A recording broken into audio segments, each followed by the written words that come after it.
ಕಾರ್ಯಕ್ರಮ ನೋಡಬೇಕು ಅಂತ ನೀವೆಲ್ಲ ಸೇರಿದ್ದೀರಿ. ಅದಕ್ಕೆ ನಿಮ್ಮ ತಾಳ್ಮೆ ಹೆಚ್ಚು ಪರೀಕ್ಷಿಸುವುದಿಲ್ಲ. ವೇದಿಕೆಯಲ್ಲಿ ಆಸೀನರಾಗಿರುವಂಥ ಎಲ್ಲ ಗಣ್ಯರೇ, ಎಲ್ಲ ನಮ್ಮ ರಂಗಸ್ವರೂಪದ ಸಂಪನ್ಮೂಲ ವ್ಯಕ್ತಿಗಳೇ ಹಾಗೂ ಪೋಷಕರೇ ಹಾಗೂ ಮಕ್ಕಳೇ, ಶಿಕ್ಷಣ ಅಂದರೆ ಪರೀಕ್ಷೆ ಬರೆದು ಮಕ್ಕಳು ಒಳ್ಳೆ ಮಾರ್ಕ್ ತೆಗೆದಿರೋದು ಒಳ್ಳೆ ಶಿಕ್ಷಣ ಅಂತ ಬಹುತೇಕ ನಾವು ಪೇರೆಂಟ್ಸ್ ಭಾವಿಸ್ತೇವೆ. ಆದರೆ ಹಾಗೆ ಕಲಿತದ್ದು ಲೈಫಿಗೆ ಎಷ್ಟು ಬಳಕೆಗೆ ಬರ್ತದೆ ಅಂತ ಹೇಳಿದರೆ ತುಂಬ ಕಡಿಮೆ. ಒಂದು ಸಣ್ಣ ಮಟ್ಟದಲ್ಲಿ ಹೇಳೋದಿದ್ರೆ, ನಮ್ಮ ಮಕ್ಕಳನ್ನು ಒಂದು ಶಾಲೆಯಲ್ಲಿ 1 ವರ್ಷ ಕಲಿಸಿದರೆ ಎಷ್ಟು ಅವರು ಜೀವನಕ್ಕೆ ಬೇಕಾದ್ದು ಕಲಿತಾರೆ ಅಂತ ಹೇಳಿದರೆ, ಅದನ್ನು ಈ 4 ದಿವಸದಲ್ಲಿ ಈ ಮಕ್ಕಳು ಇಲ್ಲಿ ಕ್ಯಾಂಪಲ್ಲಿ ಕಲಿತಾರೆ. ನೀವು ನೋಡಿ, ಜೀವನಕ್ಕೆ ಬೇಕಾದ್ದು ಮಾತುಗಾರಿಕೆ, ಮಾತಾಡುವುದು. ಈ ಮಕ್ಕಳು ಬಂದು ಮಾತಾಡಿದ್ದು ನೀವು ಗಮನಿಸಿದಿರಿ ಅಂತ ಭಾವಿಸ್ತೇನೆ. ಅವರು ಪ್ರಯತ್ನಿಸಿದ್ದಾರೆ ಮಾತಾಡಲಿಕ್ಕೆ, ಚೆನ್ನಾಗಿ ಮಾತಾಡಿದ್ದಾರೆ. ನಾನು ಭಾಷಾ ಶಿಕ್ಷಕನಾಗಿ ನೋಡೋದಿದ್ರೆ ಸರಳವಾಗಿ ಚೆನ್ನಾಗಿ ಮಾತಾಡಿದ್ದಾರೆ. ನಮ್ಮಲ್ಲೇ ದೊಡ್ಡವರು ತುಂಬ ಮಂದಿ ಇದ್ದೀರಲ್ಲ, ವೇದಿಕೆಗೆ ಬಂದು ಒಂದು 2 ನಿಮಿಷ ಮಾತಾಡಿ ಅಂತ ಹೇಳಿದರೆ ನಾನು ಬೇಕಾದ್ರೆ ಬರೆದು ಕೊಡ್ತೇನೆ. ಒಂದು 80% ಮಂದಿ ಮುಂದೆ ಬರಲಿಕ್ಕೆ ರೆಡಿ ಇರುವುದಿಲ್ಲ, ಮಾತಾಡಲಿಕ್ಕೆ ರೆಡಿಯೇ ಇರುವುದಿಲ್ಲ. ಆದರೆ ಈ ಮಕ್ಕಳು ಬಂದು ಮಾತಾಡಿದ್ದಾರೆ.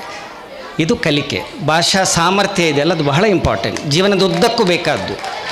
ಇನ್ನೊಂದು ಗಮನಿಸಿ, ಆ ಮಕ್ಕಳು ಬಂದು ಎಪ್ರಿಷಿಯೇಟ್ ಮಾಡಿದ್ರಲ್ಲ, ಈ ವೇದಿಕೆಯನ್ನು ಹೊಗಳಿದರು, ಸಂಪನ್ಮೂಲ ವ್ಯಕ್ತಿಗಳನ್ನು ಹೊಗಳಿದರು, ಅವರು ಏನೇನು ಕಲ್ತರು ಅಂತ ಹೇಳಿದ್ರಲ್ಲ, ಆ ಮೆಚ್ಚುವ ಗುಣ ಇದೆಯಲ್ಲ, ಎಪ್ರಿಸಿಯೇಷನ್, ಅದು ಕೂಡ ಜೀವನಕ್ಕೆ ಬೇಕಾದ್ದು. ಈ ಮಕ್ಕಳು ಪೇಂಟ್ ಮಾಡಬೇಕಾದ್ರೆ, ಈ ಯಾವುದೇ ಮುಖವಾಡವೋ ಇಂಥದ್ದೆಲ್ಲ ಮಾಡಬೇಕಾದ್ರೆ ತುಂಬ ತಾಳ್ಮೆ ಬೇಕು, ಕೈ ಚಳಕ ಬೇಕು, ಕೈಯಲ್ಲಿ ಕಂಟ್ರೋಲ್ ಬೇಕು. ಅದು ಸ್ವಲ್ಪ ಹೆಚ್ಚು ಕಡಿಮೆ ಆದರೆ ಆ ಪೇಂಟ್ ಹಾಳಾಗ್ತದೆ.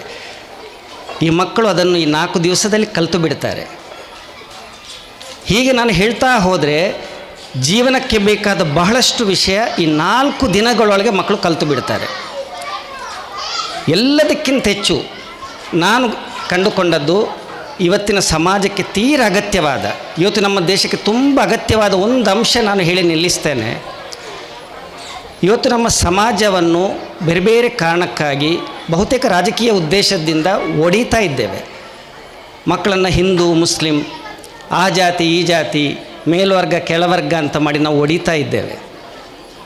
ಈ 4 ದಿನದ ಈ ಕ್ಯಾಂಪ್ ಏನಿದೆ, ಇದರಲ್ಲಿ ಹೆಚ್ಚಿನ ಅಂಶ ಎಲ್ಲ ಧರ್ಮದ ಮಕ್ಕಳಿದ್ದಾರೆ, ಎಲ್ಲ ಜಾತಿಯ ಮಕ್ಕಳಿದ್ದಾರೆ, ಬೇರೆ ಬೇರೆ ವರ್ಗದ ಮಕ್ಕಳಿದ್ದಾರೆ, ಒಟ್ಟಿಗೆ ಕಲಿತಾರೆ. ಇವತ್ತು ನಮ್ಮ ದೇಶಕ್ಕೆ ಬೇಕಾದ ಅದು ಅಂತ ನಾನು ಭಾವಿಸ್ತೇನೆ. ಒಂದು ಸಮಾಜ ಒಳ್ಳೆಯದಾಗಿರಬೇಕಾದ್ರೆ ಮಕ್ಕಳಲ್ಲಿ ನಾವು ಆ ಭಾವನೆ ಬಿತ್ತಿದರೆ, ಯಾಕಂದರೆ ನಾವು ಫ್ಯಾಮಿಲಿಯಲ್ಲಿ ನಾವು ಮಕ್ಕಳನ್ನು ಒಡಿತೇವೆ, ಧರ್ಮದ ಹೆಸರಿನಲ್ಲಿ ಒಡಿತೇವೆ, ಸಮಾಜ ಇವತ್ತು ಒಡಿತಾ ಇದೆ, ರಾಜಕೀಯ ಇವತ್ತು ನಮ್ಮನ್ನು ಒಡಿತಾ ಇದೆ.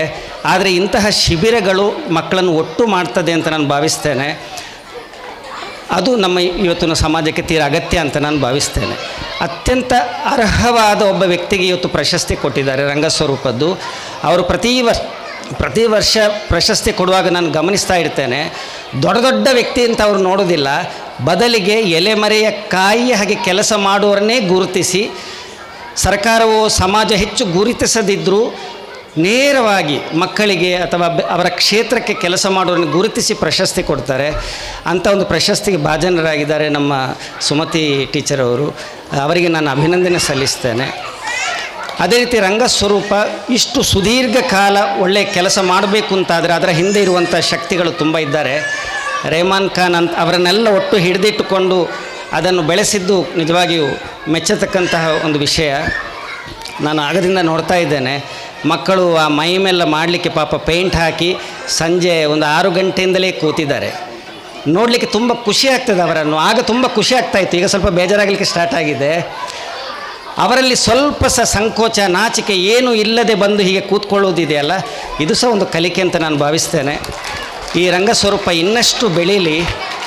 ಮುಂದಿನ ವರ್ಷಗಳಲ್ಲಿ ಇದಕ್ಕೆ ರಾಜ್ಯೋತ್ಸವದಂಥ ಒಂದು ಒಳ್ಳೆಯ ಪ್ರಶಸ್ತಿ ಕೊಡುವಂಥ ಅವಶ್ಯಕತೆ ಇದೆ ಅಂತ ನಾನು ಭಾವಿಸ್ತೇನೆ. ಅಂಥ ಒಳ್ಳೆಯ ಕೆಲಸ ಇವರು ಮಾಡಿದ್ದಾರೆ.